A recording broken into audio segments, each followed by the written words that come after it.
Мы, бойцы реактивно-артиллерийской батареи.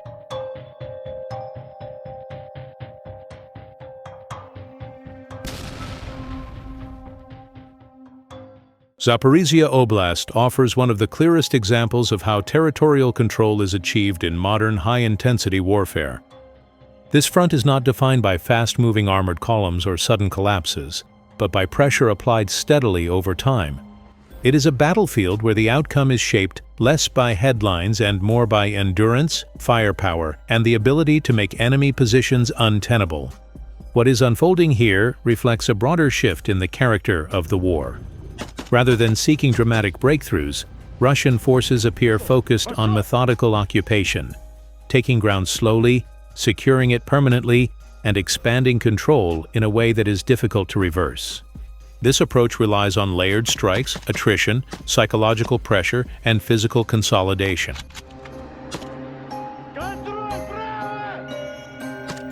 Zaporizhia Oblast occupies a pivotal position in southern Ukraine. For Russia, expanding and consolidating control here strengthens the land corridor between Crimea and Donetsk, increases strategic depth, and reduces the vulnerability of rear areas to Ukrainian counteroffensives. It also places sustained pressure on Ukrainian supply lines running toward Dnipro and central Ukraine. From a military geography perspective, Zaporizhia favors a force that prioritizes firepower and surveillance. The terrain is largely open, limiting concealment and forcing defenders to rely on prepared positions rather than maneuver. Settlements and logistics routes are predictable and therefore easier to monitor and target. Russian analysts frequently describe Zaporizhia as a pressure front rather than a breakthrough front. The objective is not rapid conquest, but exhaustion, forcing Ukraine to commit manpower, ammunition, and reserves continuously while achieving incremental territorial gains that accumulate over time.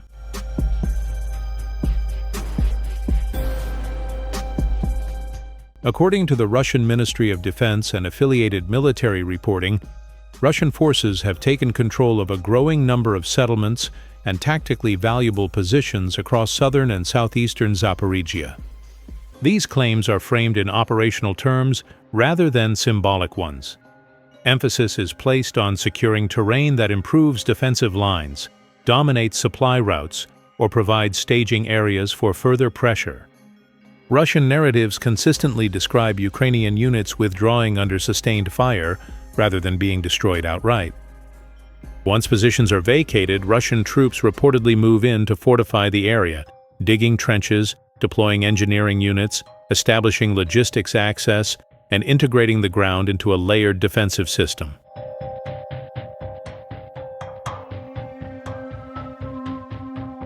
Russian sources repeatedly highlight the Huliai-Pol and Orikhiv directions as key axes of pressure. These areas are not necessarily portrayed as immediate objectives, but as operational choke points that influence the wider front line. Rather than attacking heavily fortified towns directly, Russian forces are described as advancing through surrounding villages, tightening control over approaches and logistical access. This flanking pressure gradually isolates Ukrainian defensive positions. As supply routes come under fire and rotations become difficult, holding isolated strongpoints becomes increasingly costly. Russian analysts describe this process as operational compression, steadily reducing the defender's room to maneuver until withdrawal becomes the least damaging option.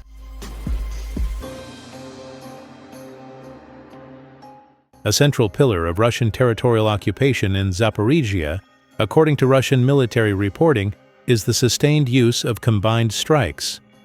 Ground advances are portrayed as the final stage of a process that begins with systematically degrading the enemy's ability to hold positions. Russian glide bombs equipped with UMPK guidance kits are frequently highlighted as a decisive tool. These weapons allow Russian aircraft to strike fortified positions, bunkers, and rear area infrastructure from outside the effective range of many air defense systems. Russian sources claim that glide bombs are used to collapse defensive hubs, destroy ammunition depots, and force Ukrainian troops to abandon prepared positions. Multiple launch rocket systems add another layer of pressure. MLRS strikes are used to saturate wide areas, disrupt troop rotations, and suppress defensive lines. When combined with traditional tube artillery, this creates near-continuous fire coverage. Russian analysts describe this as fire isolation, separating frontline units from their support and reinforcement. Drones tie this entire system together. Reconnaissance drones identify targets and adjust fire in real time, while FPV drones and loitering munitions strike vehicles, command posts, and exposed troops. Russian reporting emphasizes that constant aerial surveillance denies Ukrainian forces the ability to regroup safely, even during withdrawal. From Moscow's viewpoint, these strikes are intentionally relentless.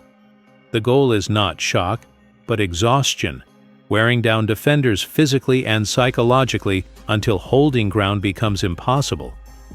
Infantry advances then occur against weakened, disorganized resistance, making occupation achievable at lower cost.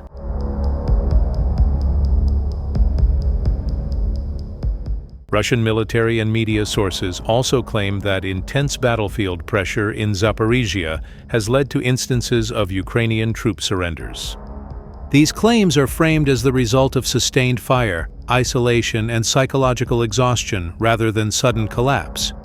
According to Russian narratives, surrender leaflets are dropped over Ukrainian positions, encouraging troops to lay down arms and providing instructions on how to surrender safely.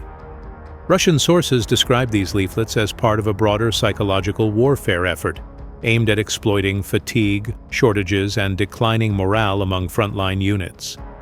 From this perspective, surrenders are presented as evidence that pressure is working not only physically but mentally. Russian analysts argue that when units are cut off from resupply, subjected to constant strikes, and denied rest, surrender becomes a rational survival choice for some soldiers.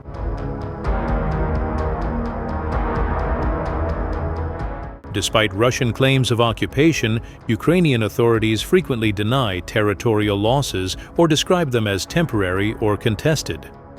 Analytically, this reflects a calculated information strategy.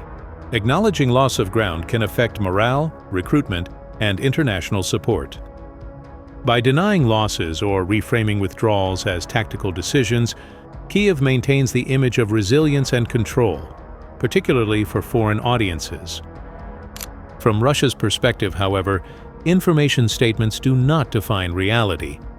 Control is determined by physical presence, who occupies the ground, who fortifies it, and who prevents re-entry. Zaporizhia highlights this divergence clearly. One side prioritizes narrative stability, the other prioritizes physical consolidation. In positional warfare, these approaches eventually collide, and only one determines who truly holds territory. Until now, that's all for today, and thanks for watching.